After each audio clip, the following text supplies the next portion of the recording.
किसी साधक का सवाल है, ये अनूप सिंह है हरियाणा भिवानी से। इन्होंने कहा है, महाराज अगर किसी संत के पास ज़्यादा आदमी, मिनिस्टर, फिल्मी हीरो, क्रिकेटर आते हैं, क्या वो बड़ा संत है? मतलब यह है जिसके पास ज़्यादा भीड़ दिखती है, क्या वो पूर्ण संत है? तो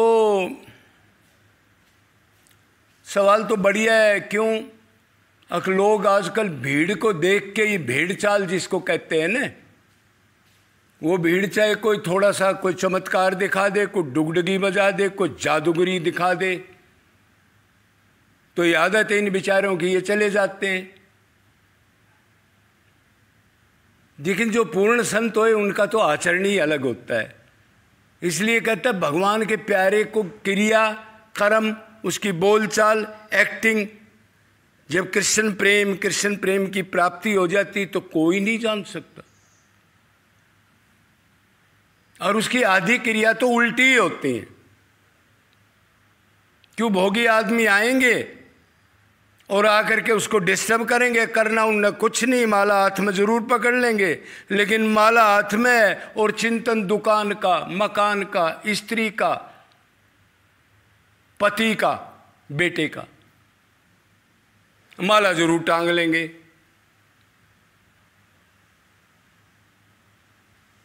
तो संत वो राजी हो जाता है, अरे तो बड़ा भगत है, अरे मेरे को देख के आ रहे हैं, इनको ये नहीं पता कि 2 दिन के बाद ये नाच कूद के उधर ही काम करो, लोभ में लिप्त मिलेगा। तो इसलिए बढ़िया संतों को ये पता लग जाता है, अब पहले अपना आत्मज्ञान, आत्मा समझ के परमात्मा कृष्ण प्रेम की, उनके चरणों की प्राप्ति करनी है। इसलिए वो अपना टाइम बर्बाद नहीं करते। कोई संसारिक आदमी का टोल, इस टाइप का टोल आता है तो एक्टिंग कर देंगे या ऐसी गलत हरकत कर देंगे, उसको नफरत हो जाए। क्यों? अपने आनंद को कंट्रोल करके कभी कभी निकलता है किसी के लिए, लेकिन उस साधक के लिए वो पहचान लेता है कि इसमें भूख अग्नि है। ऐसे साधक कोई 1000-2000 थोड़े होते हैं। अरे जिंदगी में कोई भगवान को ही चाहने वाले किसी को 5-7 आदमी मिल जाए, बड़े से बड़े संत को, वो भी दुर्लभ है। वृंदावन में देख लियो कितनी भीड़ है, भगवान को ही चाहने वाला कौन मिलेगा? बस नाच कूद के, माला तिलक कंठी करके फिर उधरी, आज शादी है, आज ब्याह है, आज पिकनिक है, आज पार्टी है, आज उससे ये लेना है, जिससे ये देना है। तो इसलिए पूर्ण संत को ज्ञान और वैराग्य के साथ ज्ञान हो जाता है, इसलिए वो इन चीजों में कभी भी नहीं उलझता। कबीरदास को देखा होगा आपने, जब ज्यादा भीड़ हुई, कबीरदास भी जानता था आगे इनके पास कुछ नहीं है, भीड़ तेरा नाश करके घर चली जाएगी। इसलिए उन्होंने लास्ट में यही करा, वैश्या को बैठाया, एक टांगा किराए पे किया और अटपटी ड्रेस पहन करके, और एक शराब की बोतल, वो रंग की थी, असली शराब उसने पीनी थोड़ी थी, वो लेकर के, गिलास लेकर के ऐसे हाथ डाल करके और शहर में से निकल गया। अरे वो तो भीड़ से बचना चाहता है, उसको पता है ये तेरा ही सर्वनाश करेगी, इनमें से कोई भगवत प्राप्ति का इच्छुक नहीं है। वो जान जाते हैं, असली संत को ज्ञान हो जाता है, वो लौकिक कर्मों में, भीड़ में कभी भी नहीं पड़ता। गौशाला बनाऊंगा, अनाथ आश्रम बनाऊंगा, सारे को भंडारा करके खिला दूंगा, विधवा आश्रम बनाऊंगा, इन चीजों में नहीं उलझता, वो परपंच नहीं पालता, वो ट्रस्ट नहीं बनाता, नहीं नहीं नहीं। शेर के आचरण गादड़ के नहीं होते, गिदड़ नहीं होता वो। और दूसरा, रैदास के पास भीड़ गई, वो जगह छोड़ के चले गए। रैदास कहीं बैठे थे जंगल में, भक्ति तो उनमें पहले ही थी और उनको समदृष्टि मिल गई थी। कोई सेठ आया, सेठ की बहुत एक बढ़िया गाय, अच्छी दूध देने वाले, जिससे उसको प्रेम था, वो खू गई थी, किसी ने बताया जी एक आदमी उधर बैठा है, संत है, उसने आया, रैदास के मुंह से निकल गई, जा उधर तेरी गाय घूम रही है। वो मिल गई और वो बड़ा आदमी था, दुनिया में ढंडोरा पिट गया भाई। उस सेठ की गाय उस संत ने बता दी और भीड़ शुरू होगी। रैदास रात को ही छोड़ गया। ये है संत, उस जगह को छोड़ दिया जहां भीड़ होगी, उस जगह को एकदम त्याग दिया उसने। क्या वो मूर्ख थे? क्या आज उससे बड़े संत हैं क्या? दो संतों के पास, बहुत भजनानंदी संत थे, दूर जंगल में रहते थे। उनके पास किसी ने बता दिया जी बहुत अच्छे राजा मिलने आया, तो अपनी फौज वगैरह, अपनी मंत्री वगैरह साथ लेकर के आया। किसी ने बता दिया जी आपसे राजा मिलने आ रहा है। उसने कहा एक तो भोगी आदमी है, दूसरा राजा के साथ 100-200 आदमी होंगे, इसकी प्रजा है, ये झुक जाएगा तो लोगों को पता लग जाएगा। अब जब राजा ही झुक गया तो ये बहुत बड़ा संत होगा और हमारे को घेर लेंगे, जो भजन है वो भी नष्ट हो जाएगा। इसलिए वो आपस में ही गाली गलौज दे के लड़ने लग गए। वो उसका चिमटा मार रहा है, वो उसका कमंडल मार रहा है। उसने कहा अरे ये तो खुद ही लड़ रहे हैं, मेरे को कहाँ लिया है यार, ये संत है क्या कोई, चलो वापस। ऐसी ऐसी क्रिया की है जिन्होंने भजन किया है। और ये डुगडुगी बजा के आजकल कथाएं कर रहे हैं, पैसे ले रहे हैं, नीचे फोन नंबर चला रहे हैं, दुनिया को बहका रहे हैं, एसी में सो रहे हैं, इनके बच्चे बाहर पढ़ रहे हैं लंदन में, तरह तरह की ड्रेस बदलते हैं और पहले लिस्ट हो जाती है महाराज ये खाना खाएगा। इनकी बेचारियों को क्या औकात है, तो इस माया से उससे भी गिरे हुए हैं। आत्म कल्याण नहीं कर सके, भगवान की प्राप्ति तो कहां करेंगे ये। तो जहां भीड़ होगी वो जादूगरी और उसका सर्वनाश बिल्कुल निश्चित है। आज से 100 साल पहले वृंदावन में ऐसा नहीं होता था।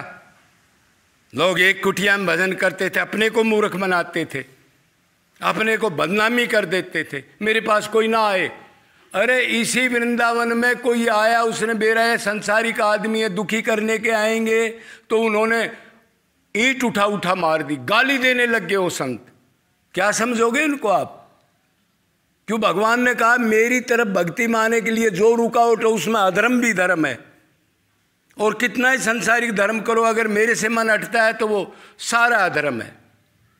वो जानते थे धर्म अधर्म क्या है, और इसी जन्म में प्राप्ति नहीं हो तो सर्वनाश हो जाएगा। इसलिए उन्होंने हाथ जोड़ लिए लोगों से। तो भाई आप सुन रहे होंगे ना, जहाँ भीड़ है वो क्या है, जादूगर है, और जहाँ भीड़ नहीं है वो कैसा संत है। अभी समझते जाओ आप। उन्होंने दिन रात भजन किया। कोई जिज्ञासु आया तो उससे प्रेम से बात भी की, उनके पास पावर होती है। 1000 आदमी आते, एक ढंग है तो उसको ढंग से बात भी करी। कोई मंत्र दीक्षा नहीं दी, कोई चेले नहीं बनाए। आजकल जो है मंत्र दीक्षा दे रही है तो एक नंबर के बगैर अधिकारी के मंत्र दे रहे हैं। वेद शास्त्रों में लिखा है अधिकारी के बगैर मंत्र नहीं देना। मतलब जब अंतकण शुद्ध हो जाए तब मंत्र देना। मंत्र का मतलब है भगवत प्राप्ति, दुख निवृत्ति, माया निवृत्ति, आनंद प्राप्ति 1 सेकंड में। उससे पहले साधना करो, मंत्र मत दो। कोई आए जिज्ञासु तो बताओ भाई ऐसे ऐसे साधना करो, हम अंतकण शुद्ध हो। मंत्र तो बाद में पूर्ण वैराग्य, त्याग, घर से सारा अपना देह भान खत्म होने के बाद तब पात्र में डालते हैं। आजकल तो गोबर की थाली में ही मंत्र दे रहे हैं, मतलब अंतकण गंदा है और लोग उनको संतवार रहे हैं। तो बेचारे दूसरे का क्या सुधार करेंगे, ये खुद ही नरक में जा रहे हैं। क्यों? शास्त्र विरुद्ध कर्म कर रहे हैं, जनता को बरगला रहे हैं। अक्षात दिन में कथा सुन ले, भगवत प्राप्ति हो जाएगी। और स्वार्थ सिद्ध करके, और ये नीचे फोन नंबर चल रहे हैं। आज स्वयंवर है रुक्मणी का, आज लाला हुआ है, उसके लिए पंचायत कर रहे हैं।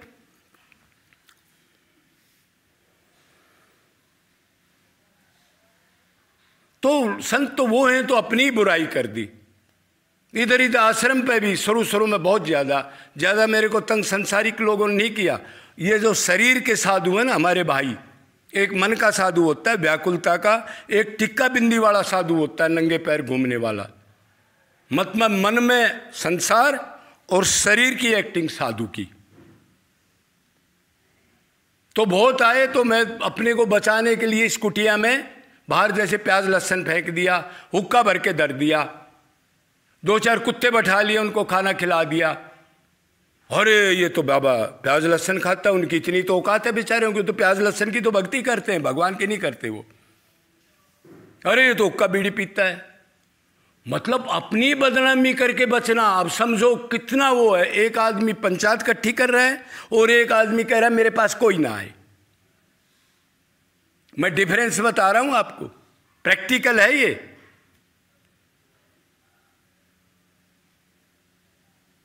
और फिर जब ज्यादा चेले ज्यादा आदमी इकट्ठे हो गए, महात्मा बहुत बड़ी है, तो फिर क्या होता है, वो बताता है सिद्धियां कैसे मिलेंगी, घर में शांति कैसे आएगी, पति पत्नी की लड़ाई कैसे खत्म होगी, ये मंत्र कर लो, इससे ये काम हो जाएगा, इससे ये काम हो जाएगा, इससे रोग ठीक हो जाएंगे।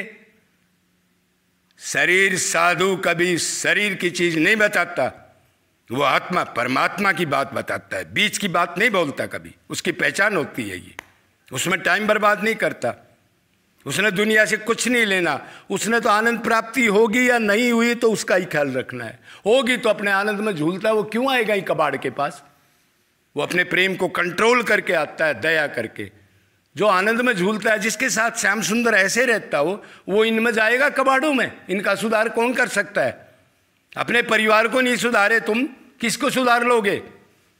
वो तो भगवत कृपा से कोई जीव आए, भूख हो, तब कोई बात बने। तो फिर ये ऐसी बात। अब देखो आखिरी बात सुनो। कंचन तजना सहज है और सहज त्रिया काने, परमान बढ़ाई ईर्षा तजना दुर्लभ दोय। अरे लोग धन के लोभ को भी त्याग देते हैं साधना करके। त्रिया का ने, स्त्री माया का ने से भी ऊपर हो जाते हैं। लेकिन ये फूल माला भीड़ और मान बढ़ाई, हो कोई फूल बिछा रहा है, कोई सोफा ला रहा है, कोई पैर दबा रहा है, कोई जय बोल रहा है, कोई बड़े बड़े आसन गुरुजी के लिए लगा रहा है। इसको तजनार, फिर ऐसी आग है ये, इस आग में मान बढ़ाई में भस्म हो जाती है पिछली भक्ति भी, और लास्ट में दुर्गति को प्राप्त हो जाता है वो जीव। इसलिए इस विद्या माया से जो सावधान रहेगा, संत वो होता है जिसको राम राम करो और कुछ करो तो उसको दुख होता है।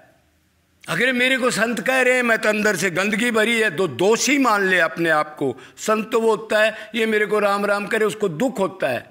इनको बेचारों को क्यों खड़े हैं, मेरे आगे क्यों राम राम कर रहे हैं, मैं तो कुछ भी नहीं हूं। उसको कहते हैं संत।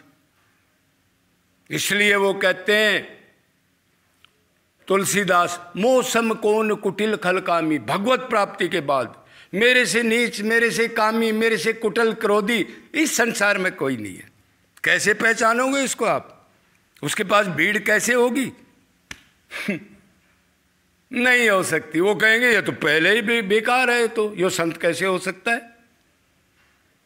तो इसलिए भीड़ ये विद्यामय है, अपना सर्वनाश करना है। जो साधु इसमें उलझ गया, और इसमें 99% उलझ जाते हैं। ऐसा टेस्ट है ये भीड़ का, चेले बनाने वाला।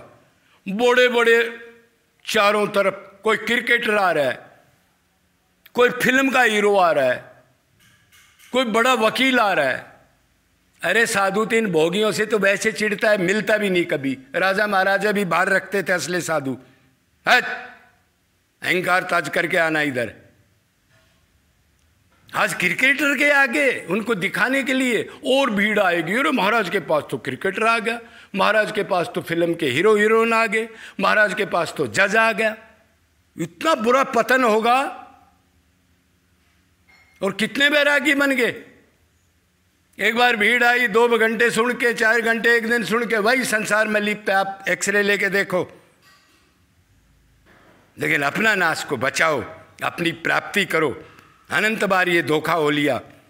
सावधान, अपने को दोषी नीच और अपनी बुराई करके संसार से दूरी, और उस भगवान के लिए तड़खन प्रेम रोना एक्टिंग करके पहचान में ना आए, नित्य निरंतर दूर।